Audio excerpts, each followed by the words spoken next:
Good morning. Welcome to Beans, episode 13, lucky number 13. My name is Shelley Van. This is my friend Dan and co-host. How are you today? Doing well. Yeah? Doing well, yeah. It was a good weekend. Got a lot of sleep. Got a lot of rest. Nice. I also did the sleeping, which was much needed.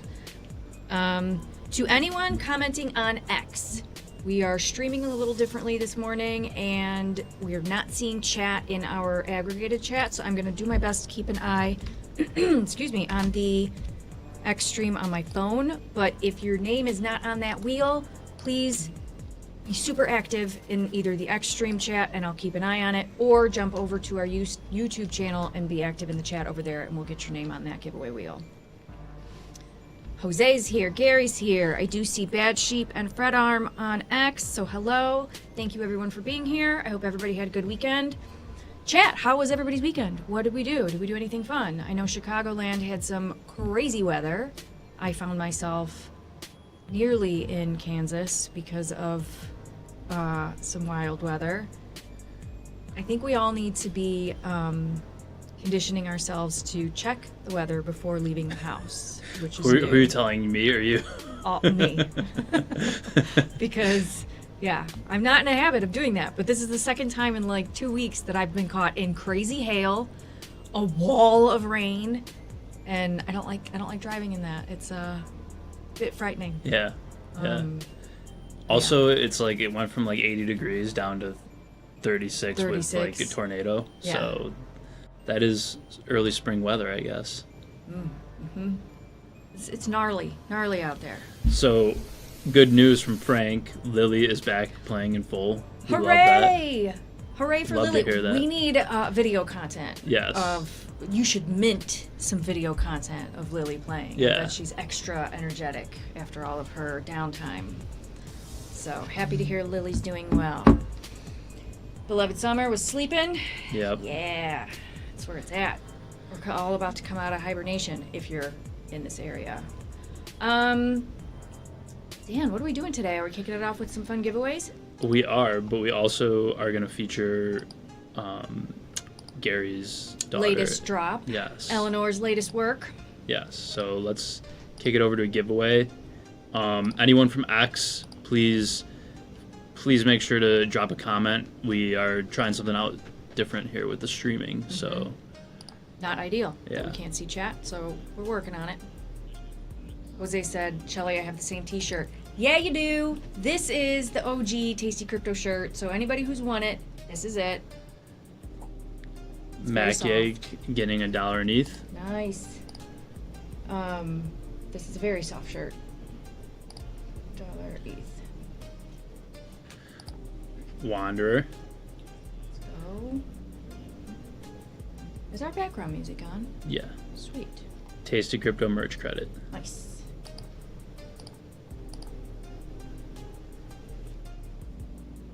I love these backgrounds so much. Crypto for retire. Love it.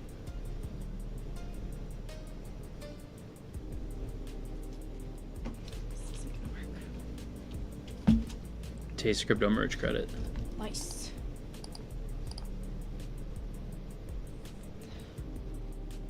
We're talking about Bitcoin today. Yeah. I'm excited. Yeah. Bebs. I don't hold enough Bitcoin though. Well, you might get a chance because it seems like the entire markets are crashing. That includes traditional finance and crypto, so. Babs, if you're in North America, you just won this shirt. So hopefully you'll get a chance to pick something up. Pick up buying like a the whole dip. Bitcoin? You think it's going that low? Like $10? Just kidding. I hope not. Yeah, that would be horrible. No. There's never enough. I'm greedy. At least we're not like the other shows that are like, crypto's back, now it's dead. Crypto's back, now it's dead. We're gonna be here giving out free crypto, whether or not it's at $10 or $100,000. Yeah, so. because if you get it when it's low, hold it. Your winnings grow. So yeah, LFG. Okay. Let's grow. The new merch should include dog shirts. Working on it, Frank. Working Yeah. on it. I like where your head's at. We're going to do it. It's going to be great. All right, are we jumping in? I think we're going to jump in. Let's show Eleanor's latest work on OpenSea. Okay. I'll Let take to me- your... Let me make sure I've got that open. You got it? Yep. Okay. Beautiful. She's so happy. You can just see. It's very heart within heart within heart. And it looks like green profile of a doge in the center. That does look like a Doge. We're gonna buy some. We might give some away. Just sneezed. Bless you. Good one. I love this. Simple, cute, great PFP. What was the inspiration behind this, Gary? Do you know? Just love and hearts? Yeah. Happy kid. Happy kid vibes. Love it. So congratulations, Eleanor's second NFT is on the blockchain. Let's I did not fund this wallet, so I probably don't even have enough ETH in here. So we'll do that after the show. Okay. We're gonna explain Bitcoin Yep. like we're 5. Yeah. Or like the audience is 5. Or like we're 5. Or like we're 5. Do you want to take it first, or do you want me to take a stab? I can go. Bitcoin to me is digital gold. It's programmable digital gold. So that might not be the best simple explanation, but the way you can think about it is it's a very rudimentary computer that has a value, economic value attached to it. Too many big words, Dan. Okay. I'm 5. All right. It's digital gold. Digital gold. Yeah. Okay. Video game gold. Video game gold. Yeah. All right. Virtual. It's a virtual gold. Yep. Yeah. Okay. So, Internet money. yeah, magic internet money. Yeah. Yeah. Okay. So, all right, let's age it up a little bit. Okay. Let's explain Bitcoin in a more sophisticated way. Video game gold and super transparent. Talk to me about the programming. So, Bitcoin, I don't think many people understand the idea that Bitcoin, the network, is it's like a rudimentary computer. Like it has a timing, it keeps track of a time, epoch they call it, and each transaction is broadcast to this network and verified on chain. So you're able to program it too. So we'll get into this with like ordinals and some of that stuff, but each unit is divisible as like a data slot. So you can add content, files, digital assets to each of these little data slots. Hold on. When we talk about the chain, Yeah. can you explain the chain in this context? So the chain is Bitcoin network, right? So that's like everything that goes into transactions, miners, nodes, right? Everyone that's running Bitcoin Core to validate transactions. That's like the network, right? So it's decentralized. Yes. Meaning there's no central server holding all the data. It No. is sprinkled across a network of different computers, Yes. nodes, processing transactions. And there's no physical coins, despite what people want to think. We symbolize it with with Yeah. a coin, but There's nothing physical there. It's just a 0 and a 1 on the network somewhere. So, yes, and it runs off of proof of work. What does that mean? That means that there is actual physical hardware running super high calculation, high processing calculations to verify transactions on the network, verify data on the network. So there is a physical component, but the physical component is hardware doing calculations to verify and process that these things are happening. This is why it's decentralized, because You can't just have a central server with everything. Needs to be these Yeah. physical hardware components to it. Okay. And everybody has to use the same rules. Yes. So that's the protocol. Yeah. Okay. Which is sometimes shown as like big B and little b. Like little b, I think, is or big B is the network. The blockchain, the And technology. then little and b then is, the I might have coin. it backwards, but I think it's big B chain, little B coin. coin, yeah. Pretty sure. Chat, do you have any questions on Bitcoin? Not that we're experts, but we know a little bit. Happy to answer any questions. I think it's just important to understand that this technology is decentralized, secure, and potentially the future of global finance, with the backing, at least Yeah. the foundation of the evolution. Because Bitcoin itself is very slow and clunky, and we're about to show you a very visual representation of why it's slow and clunky relative to other blockchains, scaling and all of that. So I think it's gold, not dollars. Right. Gold, not dollars. Yeah.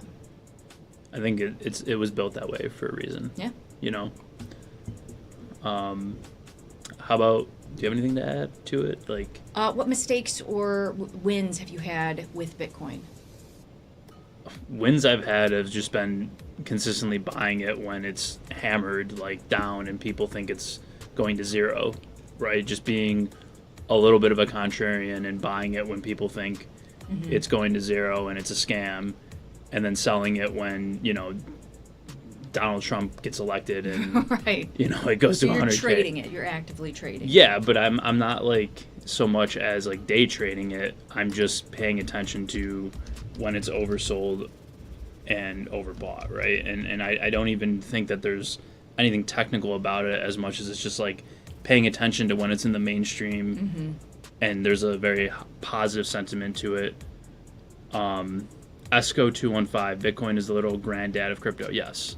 Yes, it is. Old and clunky. Yep. We say with love. It's kind of like, that's why I was trying to make the analogy to like an old computer. It's like Yeah. an old Commodore or like an old PC from the 90s or something. It doesn't have as much processing power. It's, you know, it's the first generation of it, but it's what everything else is built off of. So, still very valuable. It's kind of solidified itself as digital gold. So, yeah, so back to what I was saying, big win, just buying it when other people think it's too, you know, it's dead, and selling it when everyone thinks it's going to a million.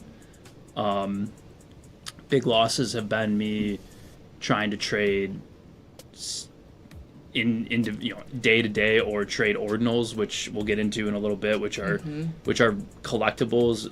They call them digital artifacts, but they're collectibles on Bitcoin. NFTs on Bitcoin. NFTs on Bitcoin. Trying to actually trade those without knowing what I'm doing, big loss. Oh, yeah. Yeah. Likewise. Because there's unit bias there. And thinking like, oh, it's 0.01 Bitcoin is like not the same as 0.01 ETH or something. No. So big losses have been like, hey, probably should just hold it. Yeah. You know, most people are like, it's okay to hold it. Yeah, likewise. I lost quite a bit on ordinals and just not fully understanding, like, don't spend it, Yeah. because I had bought in at around like under 10 grand. Yeah. And so I had a decent amount, but then I was like moving it around and, you know, I need some ETH. I'll just use my Bitcoin to get some ETH. Well, Yeah. regrets. Yeah. And then sure. ordinals were a big one. I was spending quite a bit. Yeah. On, yeah. I don't know why I like the whole like NFTs on Bitcoin thing kind of got me, but you have to be so early to that. Like you're being, you know what I mean? When that stuff happens is you almost end up being like exit liquidity for people that were like creating these things. To be fair, I was really early. I just wrote it all the way down. Like, I could have had some profit, but I was like, no, these are great. I get stuck in a little bit of up-only mode and forget to sell. Yeah. not even forget, I just don't. So that was my mistake. So lessons have been learned. We have Megan Trogs on X in chat. What is up, Megan?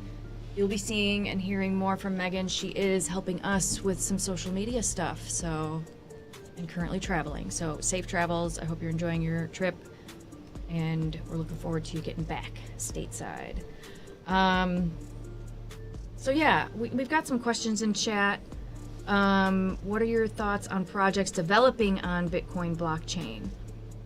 Meaning, like ordinals, or what do you think? Do you mean like a layer 2, or like Bitcoin layer 2s, or just trying to build on top of Bitcoin as a computing platform? Yeah, because what would be a layer 2, like fractal Bitcoin? Is that considered a... I think so. That's what's always confused me, is people like claim that there's layer 2s on Bitcoin, but it ends up just being like a layer 2 on ETH that's using like a wrapped version of Bitcoin to verify something. Did you mess with fractal Bitcoin at all? No. I did. What is that?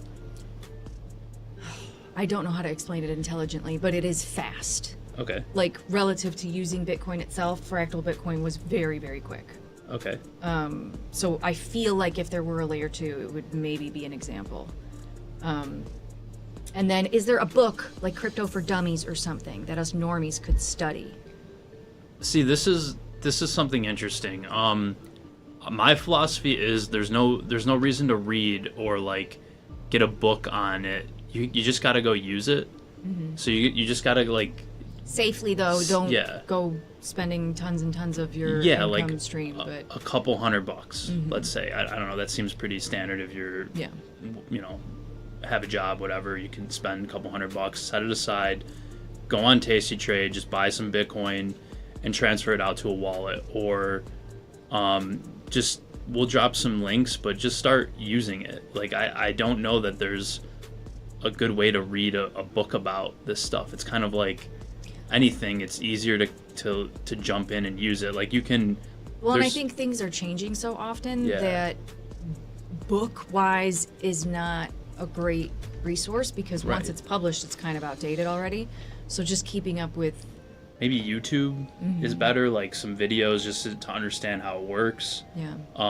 But I'm a big learn by doing type of person. Like I said, very small amounts. Don't go crazy with thousands of dollars. But the only other book that I think can give you perspective on why it's important and why Bitcoin succeeded is a book by Wall Street Journal journalist. His name's Paul Vigna, and it's called The Age of Cryptocurrency, and it takes you through the history of how various programmers have worked on this whole like digital currency idea, but they couldn't get it right until whenever Bitcoin was launched. Yeah. Because there was always this double spend problem, or they were always trying to go to a bank and sell the idea into a bank, whereas this is very much it could only work as a external decentralized currency with its own validation. So I just bought that book. I'm on page 3. Okay. So bear with me. I'll give you a book report when I'm done. I expect a sticker, like a booklet. Steve Hawk is here. Hello. I also recommend the Electric Money documentary. Okay. It was a bit theatrical, kind of dramatic. Oh, Frank, you did not. That was you? That was you? You're the Bitcoin pizza guy? So the good morning, Jacob Anthony, GM. So just lost my train of thought. It's gone. The electric currency. Thank you. Yeah. Electric Money is the name of this documentary, and it's like the mystery behind Satoshi Nakamoto. Who is he? It's him. No, it's him. And so it's kind of, Hollywood. But you can learn a lot about how it started, the message boards that Satoshi Nakamoto was like talking about the coding and like what he was doing, or she or they. So it's interesting. Have you seen it? No, I don't. Oh, okay. I haven't. Is that the one where they were like they were like hyped it up as like they were gonna name who Satoshi. Like, we're gonna reveal who it is. Yeah, but they never really. I mean, yeah. Spoiler. Yeah, no one knows. Which I think is the only way this could have worked. Right, but I will say that the documentary does leave you kind of wondering, like, is it him? Is it him? See, I think it was a group of people, but whoever ran the Satoshi account was maybe like the main, person that pushed a lot of it forward. Watch it. I'm curious to. We've got homework. If you haven't seen it, I think it's still streaming somewhere. Sale. Good morning. Lynn Alden Broken Money book. Ooh. Let's. I think that's one thing I forgot to mention in my like very poorly done ELI 5 is like there's something about like the electric like verifying like the energy on the Bitcoin network, or like there's something like beautiful about like the economics of it, right? Like if the cost of kilowatts goes up, then some miners go offline. Like there's like there's its own little like economy there, based on like supply and demand of like electricity, or obviously the mining of new Bitcoins, and the how it like asymptotes as new supply comes on. So I think there's like something there where the way they designed it is very beautiful around like electricity and energy, and kind of like this is the only way let's show a currency could. Are we still sharing my screen? I'm sharing the LI5. I'll take your screen. I'm sorry to interrupt you, but I feel like we need a visual to go with this. Right. Can we scoot my screen over so it's not cropped? Sure. Just take a minute and adjust that a little bit. I'm a very visual person, so I feel like it's important to show as we tell. Hold on, I just need to change it for a second. Okay, but I think they can. Oh, you're still working on it. Sorry, guys. Pause for the cause. Okay. And we're good. Okay, so the mempool, excuse me, is a memory pool, okay? This is the visual representation of what's happening on the blockchain. And Dan, maybe you can help me explain this too, because the way that I understand it, like, can you see my mouse? Yes. You can, okay. So these transactions are queued. They're in line to go through and be processed by nodes, which are people running validators on the blockchain network. They are the blockchain, okay? So I put in a transaction on Bitcoin, and it goes into line. Like, okay, I'm next in line. Now, someone could easily cut me in line. And this is where the throughput of like traffic can increase the price with which these transactions need to be paid to get through. So if they're to the right, that means they've been processed. And you can see 4 minutes ago this one went through, 6 minutes ago this one went through. But these are blocks. So it's an entire block of transactions. Yeah. So down here, when you look at this, all of these transactions are different blocks. Sorry, I said that wrong. All of these blocks are transactions that are going through to create one block. Is that correct? I think so, yeah. I think that each of these little like blocks down here are transactions in line, and like the bigger ones are larger transactions. Right. So like I don't like this one is that's 4.2. big. Yeah, okay. So each of these in the little mempool goggles thing is a transaction, and they're of varying sizes. So obviously the smallest ones are small amounts of Bitcoin, and the largest ones are larger amounts of Bitcoin, and they kind of move in line to be processed. Mm-hmm. So if you scroll back up on the left, those are all blocks waiting to be mined and validated, right? And as soon as it gets to purple, it's like they were verified on, And this is slow.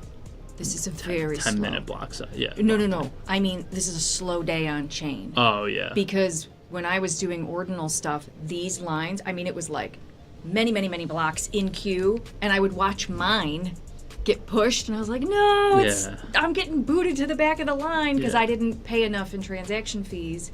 Or I thought I did, but then like a wave of new people came in, and then boom, I'm getting pushed and pushed and pushed. Yeah. So there were transactions I waited half a day, like 12 hours to go through. And so what happens is if you get pushed way back, eventually it'll get cleared because the people running this will either just cancel it and clear it or push it through. But so that's the flaw in this blockchain, is that you're not really guaranteed a throughput if you don't know what you're doing. Right. And like paying, because it's telling you the transaction fees right now. Low priority, 1 sat. Medium priority, 3 sats. High, 4 sats. So 46 cents, 35 cents. A sat is like penny to the dollar. Satoshi is the smallest divisible unit of a Bitcoin. It's called a sat. And that's what I was trying to describe earlier, is that sats end up being, they're almost like data slots. So you can embed information, text files, images, data into these sats on a, you know, so it's very hard to, we need a better visualization of it, but the smallest divisible unit is a Satoshi, which has like a US dollar number attached to it, but it's also a data slot on the network. That's what ordinals are. Right. So you can embed inscribe text or data into it, which is really interesting. Which is why I was so excited about ordinals, because I view that as like, if you have a physical penny, let's just, for the sake of this conversation, the penny is a Satoshi, the smallest version of a dollar, or the smallest portion of a dollar, the smallest portion of a Bitcoin. This penny has been around since the beginning of the existence of Bitcoin, okay? And on it, I'm gonna etch my name, Shelley Van, okay? But now, it's like, this thing also holds all the information with which it's ever been used for. So what's interesting is like the pizza Satoshis. So the guy who bought pizza with Bitcoin, all of those Satoshis, we know where they are and which ones they are. So like I can take a pizza penny and etch something on it, and it's just inherently, culturally more valuable because it's like this Satoshi was used to buy pizza. Womp womp. There's the Hitman Satoshis, yes, which was like the alleged Silk Road right. like Hitman. So it's like every piece of currency has history and a story to it. So I thought ordinals were the coolest thing. Yeah, for that reason. It is cool, and it's cool if you're like deep into Bitcoin or crypto because there's lore behind it. So it creates like this whole collector's interest, I think, and it's kind of like the collecting quarters with the states, or like with year or design, whatever, the like misprint or misminted like 1970s quarter, or the silverback dollars. Like people begin collecting this stuff, and so there's like a robust collector's market around it, and it creates story behind it, lore. You know, some sats are inherently more valuable than others. So now, like, can you share my screen again? I want to show this on ordinals if it loads. You could show it on Magic Eden too. They have like the categories. Okay. Yeah. Are bitmaps also on Yes. Magic Eden? You want to run some giveaways while Yes, we I figure this out? All right.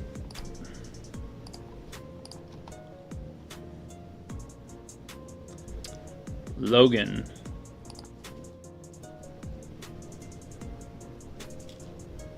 Metaverse swag. Nice.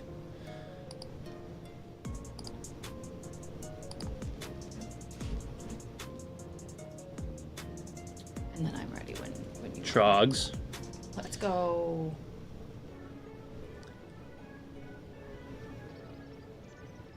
A random rug. Yep. Nice. Crypto for retire. 3-time winner already. Random rug.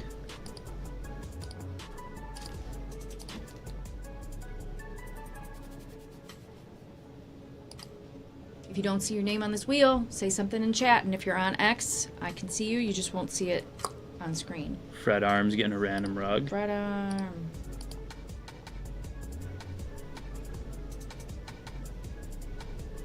Laura. What up, Mom? Mom Dog. Mom Dog. And some swag. Metaverse swag. Nice. Do one more. Crypto priest. And since I'll spill some, since the name of the show is Beans, let's spill some. We're gonna get a new gaming computer in here, and we're gonna show you the metaverse like you've never seen it before. Yes. That's gonna be cool. Crypto priest is getting $2 in Soul. Congrats. Okay. Take. So, back to inscriptions, runes, not runes, ordinals. Runes are a whole different thing we'll talk about on another episode. So, I'm on Magic Eden. I just want to pop over here because ordinals, well, here we go. I'm more familiar with this layout. So, these bitmaps, they are a map of a day in transactions on Bitcoin. Okay, so it's a map of the Bitcoin mempool. Yes. Okay, so we just showed you it actively being processed. These are really cool, and they're inscribed on Satoshis. So you can own these little bitmaps, and again, it's just culturally cool. So you can see, like, this was a very busy day of lots of little transactions. These were bigger transactions that day. Then you can get down, and so the reason these took off, they're low right now, but they were up to like $300 and something a piece. There's different shapes. So over here, let's see if I can click on this. This is like a punk Satoshi because it looks like the profile of a punk. Standard punk. Interesting. It's one enormous transaction and then one slightly smaller. So people will put value on anything. Right. But then there are also pizza Satoshis that have bitmaps inscribed on them. Those are worth more. There's only 195 of them. Let's see if it'll pull up. But so then there's Patoshi, there's characters, the range, meaning it was inscribed. Okay, the other important thing we forgot to mention about ordinals, inscription numbers. So the very first ordinal is what? Zero. Inscription 0. Yeah. I think that's what it's called. It's like a black and white skull. But so everything is sequential. So Satoshi number 1, like the first Bitcoin ever used, there's Satoshi number 1, 2, 3, 4, 5. Okay. So if you collect something that's on Satoshi sub 10,000, whoa, that's huge because it was so early. That's like the oldest penny. And so you can filter by inscription number, like sub 100,000. You can filter by shape. What are they? It was just one enormous. So these are all on pizza Satoshis. And I think these are the ones just for sale. So if I show all, you can see them all. But in any case, these are the cool things you can do on chain. Like there's all sorts of random things that are just interesting. And I find this culturally interesting just because it is like you said, the lore, but it's the history etched on this digital coin. Yeah. I love it. I think it's cool. One step further, I meant to figure out who built this, but someone took their bitmap, okay, and made it 3D as if it's a city. Let me find the link because we have to jump around in there and show everyone what this is. And then we'll take a look at Magic Eden too. But, so this was built in Hyper-V v1. I'm not going to log in. And while this loads, I feel like I interrupted you. Were you going to say something about do you own bitmaps? No. No? I think I got rid of a lot of that stuff. I never owned bitmaps. I owned like the runestone for the airdrop. Mm-hmm. I owned Quantum Cats, I owned Node Monkeys, lost a lot of money off on those. And now I just have like an on-chain monkey, which are just a collectible. But they're all inscribed on Bitcoin. They're all inscribed on individual Satoshis. The Satoshis are numbered, like you said. And I can send you the ordinal theory. Like, there's the handbook that one of the developers wrote that like explains everything around it. So we might have to take a look at that at some point. Okay. Okay. We're in. This, we just showed you the size of the square is how much the transaction is worth. And so this guy or gal, I don't know who it is, made his bitmap in 3D. And it's like a city. Oops, what did I just do? I went too high and bumped into something. So this is the bitmap in 3D. And I just think, what a cool concept. You can see how he did it to scale, which it's just such a cool concept. How long do you think it took to make this? I don't know. Like how, I'm going to find out who this is and hopefully we can have them on as a guest because I just love the whole idea behind it. Yeah. It creates an entire world. But I just think, well, for me and the way my brain works, this was such a good visual to understand how the blockchain works. Like, oh, all of these, now watch, I can fall and you'll see, like each one is a different height based on the amount. I just landed on one of them, but like if you run around on the ground, and we can share a link in this to the Discord if anybody wants to jump around. This will load on your phone. And it's just, this is a whole, it's a city. But so every single bitmap could be done like this. Pretty cool, right? Kind of blows my mind that like there's this massive record or like visualization of all these transactions that are happening, right? Can't do this with dollars. I suppose you could, but like, not really. I mean, I think it's probably just a number entry in a database somewhere. It's the ledger. It's just a beautifully blocked ledger. But I think the creativity that people have expressed in this space is really something to behold. So there you go. That is a bitmap. It's bitmap number 666917 in 3D. You're speechless, Dan. I don't know. Sometimes I don't know what I'm looking at. All right, let's run some more giveaways, and then we're on track to do our speed run. But I want to know, does anybody in chat have any questions? Because we're throwing a lot of info at you. My mom says this reminds me of GTA. It's a good analogy. Mm-hmm. That would be a cool blockchain version of GTA, whatever number they're on. 6, 7? Is it 6? I don't know. Who just won? Beloved Summer? Yeah, photography NFT. Congrats.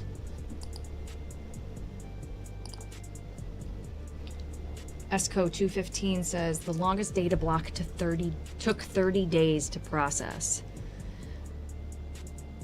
Yuck. Yeah. That's a long time. Jacob Anthony, photography NFT. Let's go. Congrats. Anthony. The other thing to really take it one step further, or many steps further. Random Rug. You can also do this on ETH. ETHscriptions, which took a dump, didn't they? I don't know if those ever even really caught on in some ways. I think they did for like 3 minutes, and I was in there buying. Didn't sell. I sold some, made a little bit, but Crypto for Retire is a 4-time winner now. What did he? Tasty Fam? Yep. Sweet. So the Tasty Fam NFTs are either going to be from Zora or maybe Eleanor's work. Yeah. Very, very cool. Bad Sheep. $1 in ETH. Nice. If we don't have your wallet info, please jump in our Discord and shoot us a support ticket with your ETH address and your Sol address, just so we have it on file. And link your YouTube, X, or Facebook account to your Discord profile so we can verify that it was in fact you who won. No shenanigans. Steve Hawk, congrats.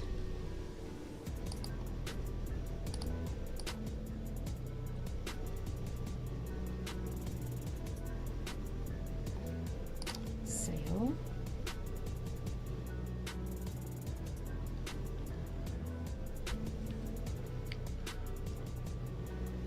OG Tasty Crypto Tea. If you're not in North America, we will send you, what is it, $2 in USDC? Yeah. If you win the shirt and we can't ship it to you. Crypto for Retire is on fire. Not of a swag.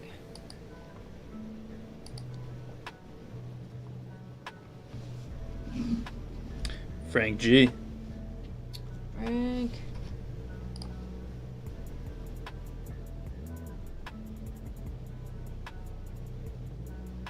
Tasty Fam. Let's go.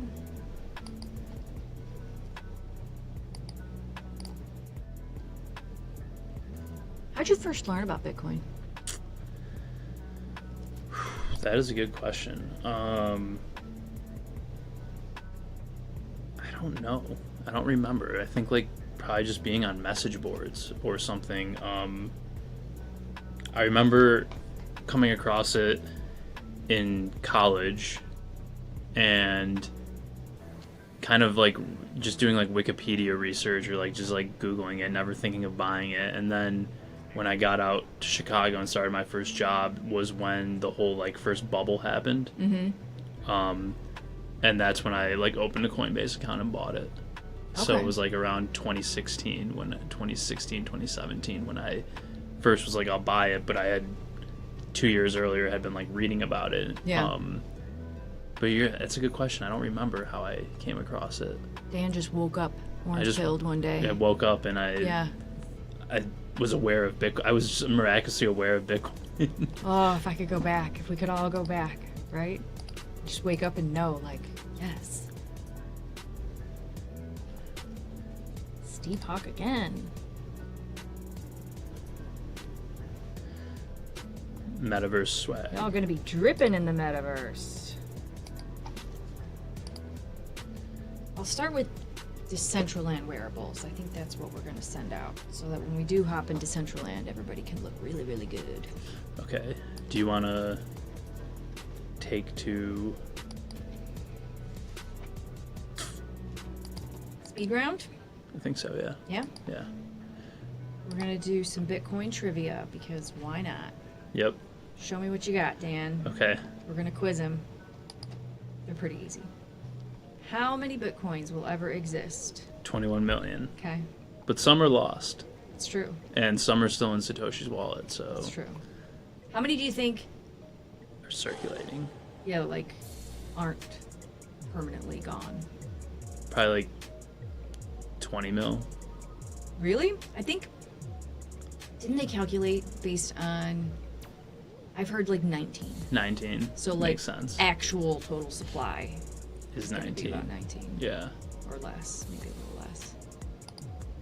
21 mil. Yep. Who is credited with creating Bitcoin? Satoshi Nakamoto, which is an anonymous creator.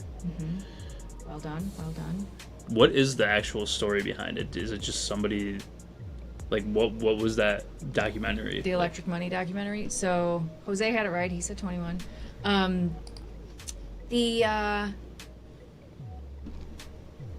So I forgot. It wasn't like infinite back rooms. I can't remember which message board they were using, but whatever it was, they were talking about how they were going to use cryptography to build Bitcoin.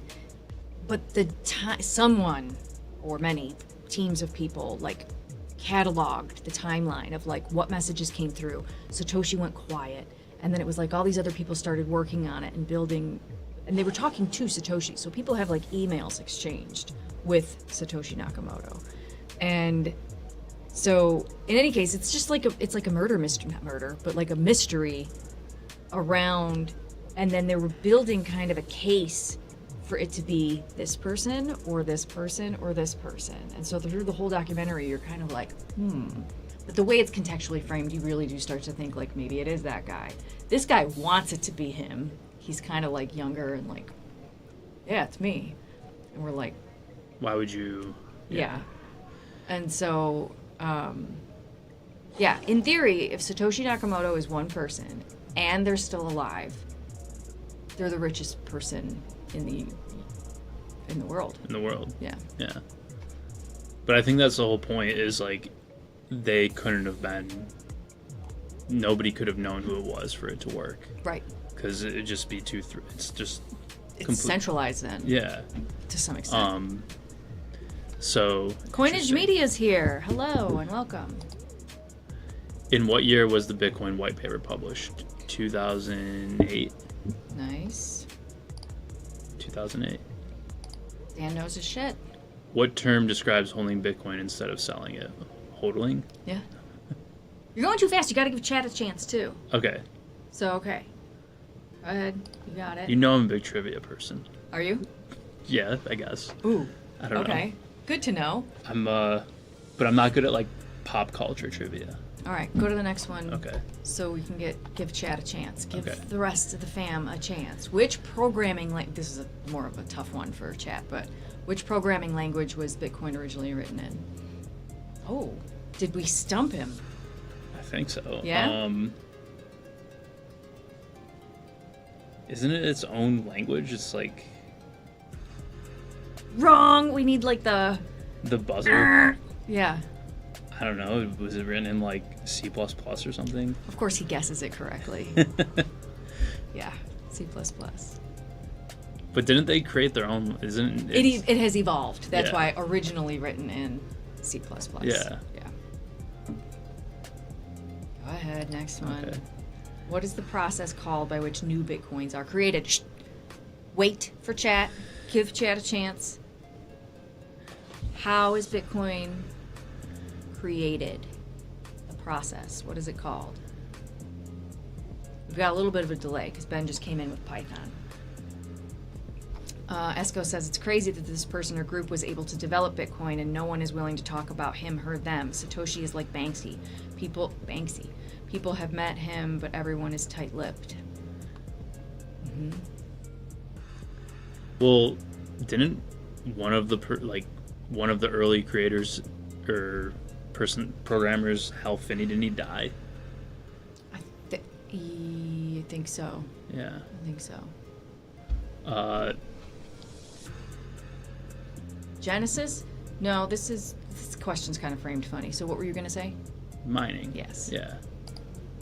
Mining. But Genesis is one thing. Yeah. Right. What is the smallest unit of Bitcoin called? Come on, chat. Chat has this. First person to answer is going to get a prize. So, Let's go, chat. Let's hear it. yep. What is the smallest unit of a Bitcoin called?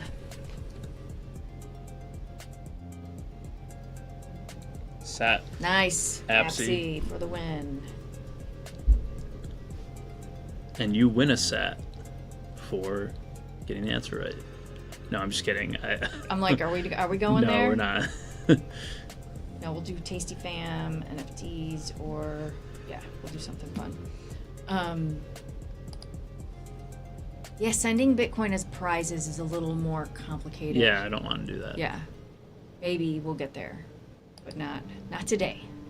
Which day is celebrated as Bitcoin Pizza Day? Is it in? It's coming up, isn't it? Mm-hmm. Is it in April or May? I don't know, Dan.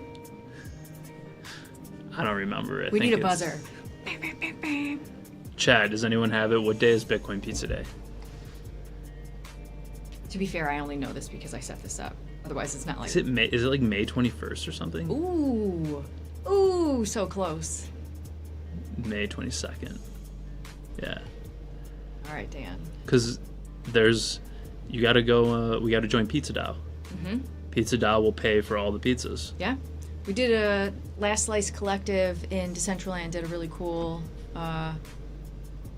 celebratory build in Decentraland for Bitcoin Pizza Day, and they built a Domino's like booth where you could order pizza using Bitcoin through Decentraland. It was really cool. That's really cool. Yeah. What was the name of the first Ordinal project ever created? Jeez.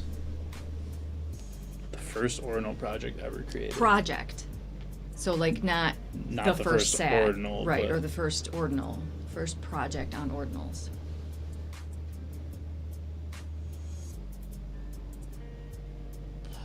I don't know. All right. I have no idea. I don't know. Stumped? Yeah. Go ahead. Reveal. Ordinal punks.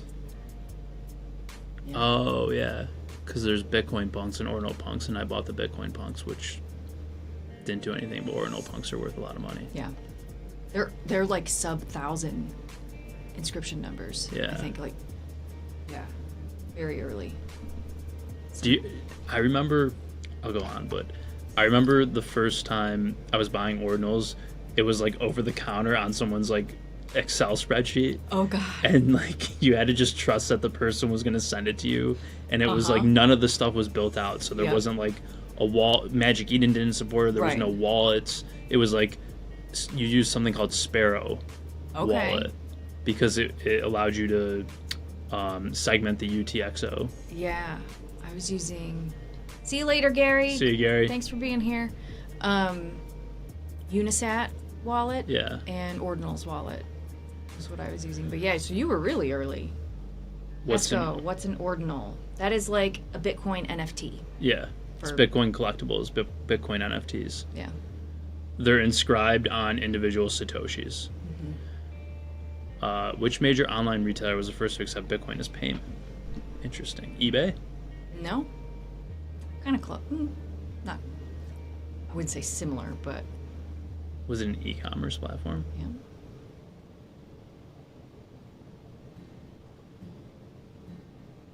PayPal?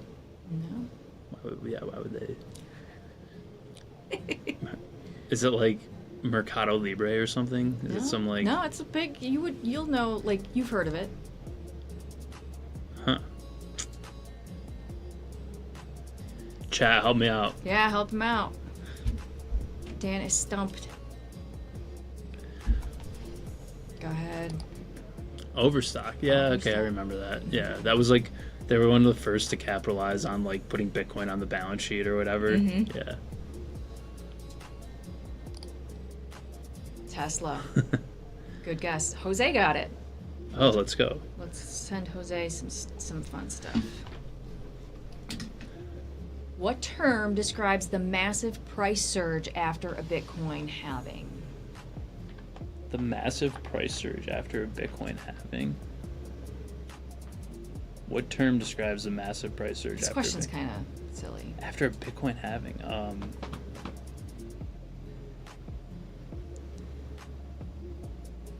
It's like, go ahead, just reveal the answer. Okay. Don't hurt yourself. Halving rally? Never heard that. Yeah. Just a rally, like. Yeah. Yeah. I know nothing about Bitcoin. That's okay. That's why we're here, just chit-chatting about it. Which infamous Bitcoin fork resulted in Bitcoin Cash? Didn't this have to do with like block wars? I think so. This was like the block wars thing. So do you remember when? It was probably around what, like 2013, 2014? Or is it a little bit later? A little later. 2016, 2017? Which infamous Bitcoin fork? Is there like a name of the fork? It's just really the date. The August 2017 fork, okay. Do you want to explain what a fork is? It's just a split in the code, right? Yeah. One, they want the source of truth kind of like splits as one thought, whatever group thinks, oh, this is the truth. And then the other group thinks this is the truth, right? I know that this had to do with like block size because somebody wanted to, or they wanted to increase the size of the blocks to make it more efficient or Scalable. something, scalable. And whoever created Bitcoin Cash wanted it to stay the same, I think. I think. Or might be. I think so. Yeah. But yeah. Bitcoin Cash is kind of just sitting out there, isn't it? Where was the world's first Bitcoin ATM installed? This actually surprised me. World's first Bitcoin ATM. Yeah. Is it in the States? No.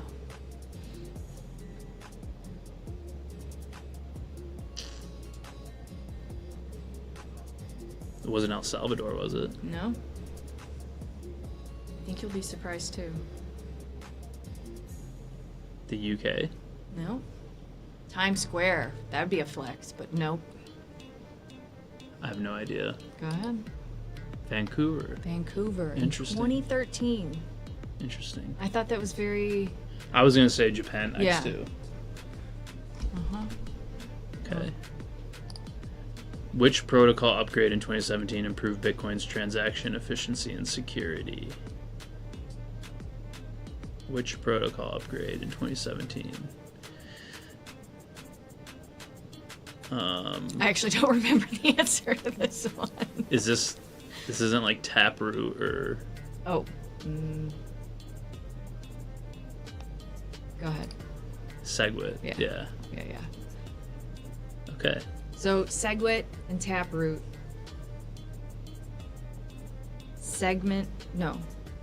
What is it? SegWit. Yeah, I know, but what does it stand for? Segregated witness. Witness, yes. And then Taproot is. So I was just looking into This is like better deep understanding these. Bitcoin technical, like why this stuff exists, and like I have a very surface level understanding of it. Yeah, I think it's important to loosely understand it just because there are two different types of Bitcoin wallets. You Yeah. can have a SegWit wallet or a Taproot wallet, and Yeah. it matters which one because, like, I lost a little bit, like, just transferring to the wrong type of wallet and then being like, wait, what? We should do an entire infographic on the anatomy of a wallet address. Yeah. Like an ETH address is going to start with a 0x. Right. That's Ethereum. Bitcoin, there's something in the Bitcoin address that that differentiates Taproot and SegWit. Right. And so we should map that out for everybody. That's the only thing that I think is like super important to understand. But so I had created, let's see. Do you want me to take your screen? No, I'm actually in a different window right now, just trying to find it for myself so that we can just briefly explain Taproot and SegWit simply. I have everything in the way. So, Taproot is a major upgrade to the Bitcoin protocol that enhances privacy, scalability, and smart contract functionality. Activated in 2021, Taproot allows complex transactions to appear like standard ones on the blockchain, making it harder to distinguish between different types of spending and increasing overall network efficiency. So an example is, with Taproot, Bitcoin users can now execute more private and flexible smart contracts without sacrificing security. Gotcha. SegWit, short for segregated witness, is an upgrade to the Bitcoin protocol that separates transaction signatures, so witness data, from the transaction data. This reduces the size of each transaction, allowing more to fit in a block, which improves scalability and lowers fees. So after SegWit was implemented, Bitcoin transactions became faster and cheaper. Interesting. Okay. See, this is why I was trying to give the analogy of like programmable gold, because there's actual developers still working on and maintaining Bitcoin Core and like some of the code, and there needs to be upgrades because like tech is going to change and you need to be able to upgrade and make it more efficient but I do think it's reached a level of like decentralization where it's not like one developer can push anything through. Right. It's just There has to be it's kind of consensus. Yeah. Is that the last question, or do we have That one more? is the That last question. one. All right, let's do some real fast giveaways, and then we will Okay. call it a day. Thank you, everybody, for being here. Again, jump in our Discord, say hello, ask any questions. Esco, Let's go. let's go. You are going to win Tasty NFT fam. Nice. Esco, if we don't have your wallet address, please jump in the Discord and give us your ETH and Sol addresses. Fred Arm. OG Tasty Crypto Tea. Fred Arm is not in North America, so we will hook you up with $2 in USDC. Steve Hawk. $1 USDC. Let's go. Ben Butler. Oh, Metaverse Swag. nice.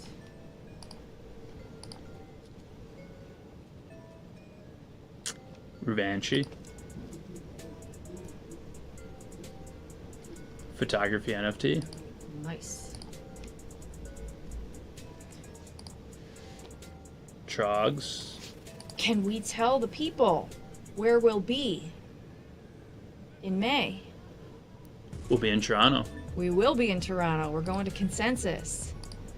So if anybody is in Toronto area or attending the Consensus conference, let's meet up. What did Trogs win?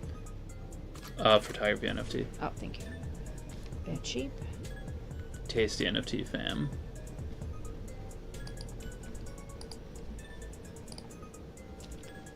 Okay, one more.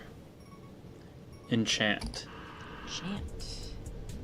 Oh, Esco, I never won anything before. Well, congratulations. And yes, please make a Discord account.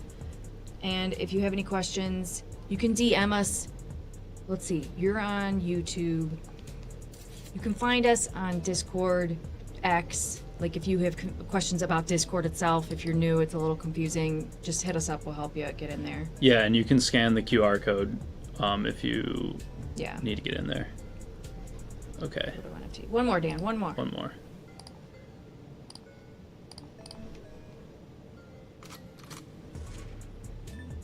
Wolf Lord.